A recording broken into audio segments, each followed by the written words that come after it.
The cloud native applications we code these days have dependencies on a lot of external resources. These could be storage buckets, message queues, or whatnot. So what do you do if your application requires an external resource during its development? How do you make that external resource available for developers when they are developing without them having to always manually create it and set up and do all the configuration? Hi everyone, I'm Arsh, and in this video we'll find out how you can achieve all the things we talked about with the help of Okteto's latest feature, external resources. If you've been following our YouTube channel, you know that we have a sample to-do list application, and in this video we are going to see a different version of that application where we have that application store all the to-dos in an S3 bucket, and that S3 bucket is created via a Terraform script. So we are going to learn two things in this video. One, how do you use your existing Terraform scripts with Okteto? And second, how do you provision external resources and have them configured in your application and shown for developers without them having to do anything themselves? So before we go into how this is done, let's look like what the final output would look like for developers when you, as platform engineers, have configured external resources for them. I have the to-do list application deployed, and straight away you can see that not only do we have the front end and the back end endpoints, but we have an extra endpoint for the S3 bucket which this application uses. So let's go to our front end first and create some to-dos. I'll add hello and then maybe add a second to do, and then what I added in this application is the ability to save these to-dos in a JSON file. So I'll click the save button and these to-dos should now be uploaded to an S3 bucket. Already when developers launch their dev environment, this S3 bucket will be provisioned for them and they'll see a link to access this under the endpoint section.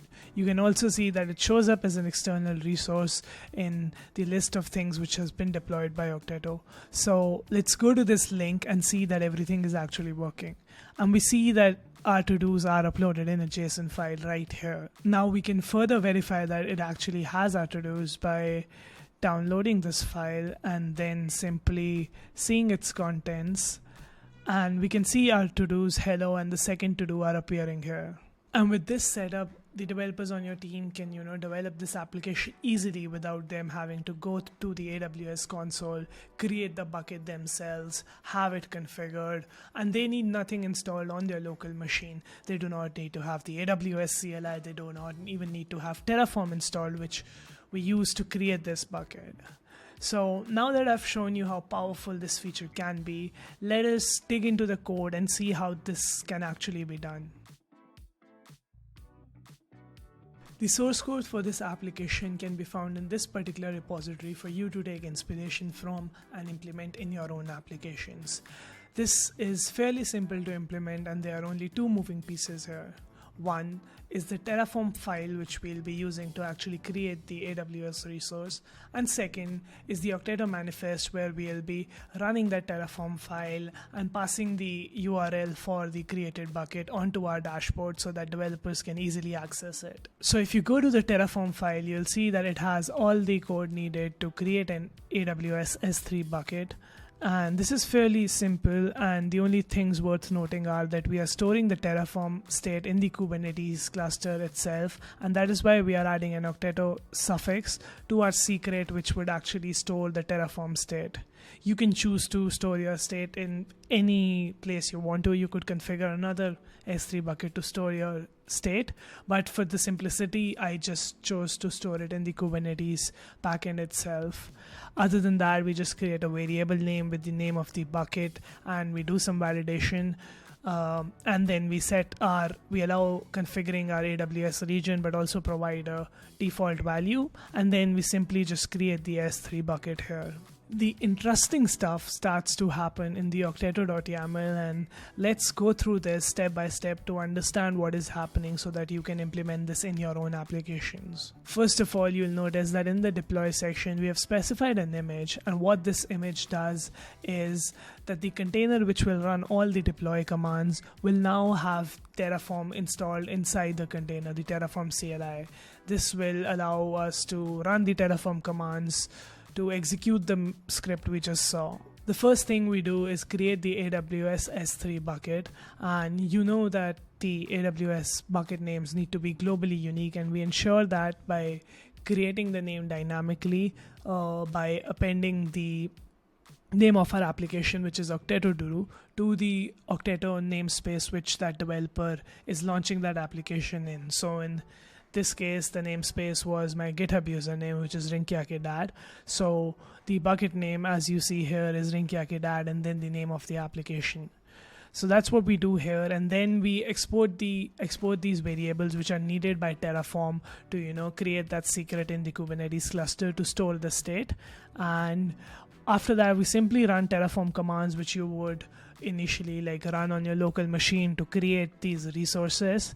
Then we have another variable which is the actual URL where this bucket can be accessed, and we create it dynamically by adding the resource name, the bucket name, to the end of the default URL. And once we have done this, our bucket is now being created. But what we want to do is we want to persist the name of the bucket and the endpoint URL where the bucket is been created across all our deploy commands. And to do that, we leverage the Okteto env variable. The Okteto env variable is a special variable which you can sort of think of as a context which persists through all the commands in the deploy section. So for example, if we added a variable here called name is equal to Arsh, you will not be able to access that variable in your second or third deploy command unless you export it into the Okteto env variable. And this is exactly what we do with the S3 bucket name and the S3 endpoint URL. We export them to the Okteto env URL so that we can access them throughout the deploy section. And this is needed because we are accessing our S3 bucket name when we install the backend server which interacts with the bucket. We'll see in the application code how this interaction happens, but essentially we pass this variable name to our Helm chart which requires this.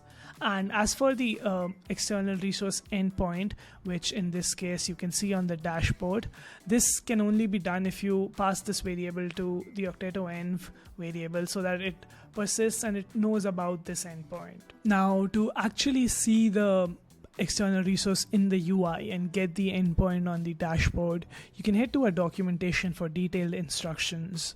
But long story short, this happens when you set up an external section in your Okteto manifest and you configure the name of the external resource, the icon you want to use, and any notes you might want to add. In this case, I've not created the notes file, but you can add a notes file which tells, what the bucket does. You can add something saying that the bucket stores the to-dos and allows save functionality. Now this is good for onboarding new members on your team. They do not have to go to different places to learn how the application works, how the architecture is. So that's what you can leverage this feature for. And then there is the endpoint section where you can add the name of the endpoint and the URL. In this case, we have not used the URL key because we do not want to hardcode the URL, because a URL would be generated dynamically based on the bucket name.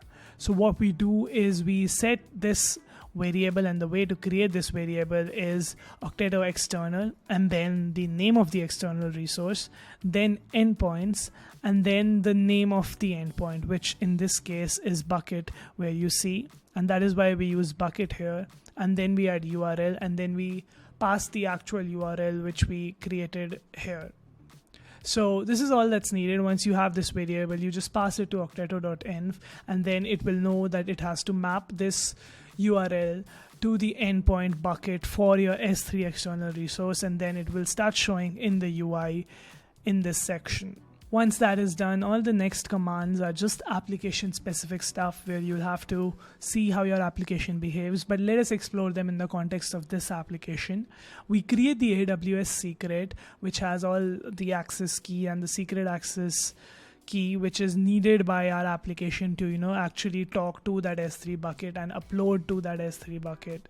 Now if you look here, that the values we are getting from the variables we set in the Okteto UI, the Okteto secrets we set in the UI. So this can be set in settings under secret section. You see that I have my AWS access key ID, secret access key, and region. So as platform engineers, you can set these up for developers, and this is the only setup you need to do, because once you have done that, they do not need to, authenticate to their AWS account on their own, and everything gets taken care of for themselves. They do not have to manually go and create any resources or take care of any other permissions, because you have already done that for them. So if you go back, you see that we create this secret which will be used by our application, and then simply we start deploying each of our microservices like we did in the previous iterations of this application. If you remember, we exported the bucket name to the Okteto env, and we did that because our Helm chart is configured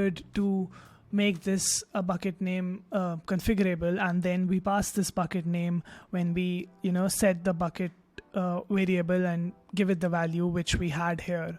Now if you see the deployment, you'll see that we actually reference this bucket name and expose it as an environment variable. Same we do for the access key and the secret access key, because these things we are getting from the secret we just created in the second step. And we do this because our application actually leverages these. These are now available as like environment variables in the container which the application code runs in. So we are able to get these variables, and if you go down, you'll see that we use them to authenticate with the bucket and create and interact with the bucket. And that is it. That is all you needed to do for your application to, run the Terraform script, to authenticate it with AWS, to create the bucket and configure your application to be able to talk to the created S3 bucket. But that's not it, right? Because when a developer destroys their environment, we want to destroy the S3 bucket as well.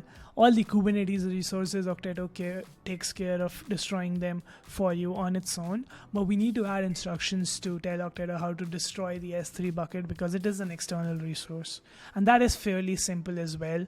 Just like the deploy section, you add a destroy section, and we use the same image which has the Terraform CLI binary in it. And then we just run the Terraform commands which would destroy it, which is like the -- destroy flag. So it'll have the state already stored in the cluster, so it'll know what it needs to do and what the current state is, and then it will simply destroy the S3 bucket along with any other Kubernetes resources created as part of your application.